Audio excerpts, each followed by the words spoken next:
for today's video mga langga, magluto taog afritada. Char-char eh. Idam bitaw ni mga langga. Okay naman ta sa Saudi. Idam na siya. Hindi mao na siya oh. Pero mura din siya afritada mga langga. Kung sa Pilipinas pa ni siya. Pero kinaman ta sa Saudi. Idam. Wala pinagluto og rice karon mga langga. Namalit ra kong amo tinapay. Ipalaman na siya. Mura siya style og shawarma ba.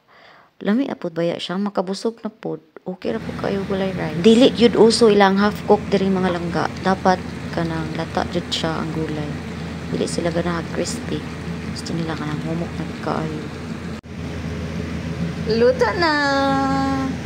Ready to serve na ang atong ida mga langga. Nakulat na lang tag go signal nga ato nang hukaron. Namit gid. Okay kayo.